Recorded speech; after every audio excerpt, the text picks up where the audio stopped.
1 KG honey cake செய்கிறதுக்கு 1/2 cup அளவுக்கு தயிர், 2 கப் அளவுக்கு மைதா மாவு, அது கூட 1 கப் அளவுக்கு எண்ணெய், வாசனை இல்லாத எண்ணெய், 1/2 teaspoon baking powder, 1/2 teaspoon baking soda, அதுக்கப்புறம் 1 கப் அளவுக்கு பவுடர் சுகர், இது கூட கொஞ்சம் வெண்ணிலா எசன்ஸ், அதுக்கப்புறம் 1/2 கப் அளவுக்கு பால். இதை சேர்த்து நல்லா மிக்ஸ் பண்ணிக்கோங்க.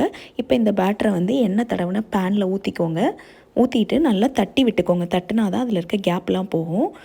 இப்போ சுகர் சிரப்புக்கு 1/2 கப் தண்ணியில் 1/2 கப் சுகரை நல்லா கரைய வச்சுக்கோங்க. கம்பி பதம் வேண்டாம்.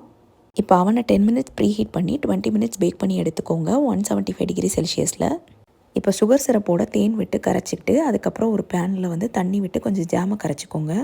இப்போ கேக் பாருங்கள் இவ்வளோ சாஃப்டாக இருக்குன்னு நல்லா குத்தி விட்டுக்கோங்க. இது மேலே நம்ம சுகர் சிரப்பை வச்சு கோட் பண்ணிவிட்டு அதுக்கப்புறம் நம்ம ஜாமை வச்சு கோட் பண்ணி எடுக்க போகிறோம்.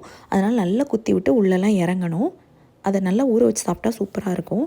அதுக்கு மேலே கொஞ்சம் டெசிகேட்டட் கோகனட் இல்லைனா ஃப்ரெஷ் கோகனட் போட்டு வெட்டி எடுத்து சர்வ் பண்ணிங்கன்னா சூப்பரான ஸ்பாஞ்சி ஹனி கேக் ரெடி.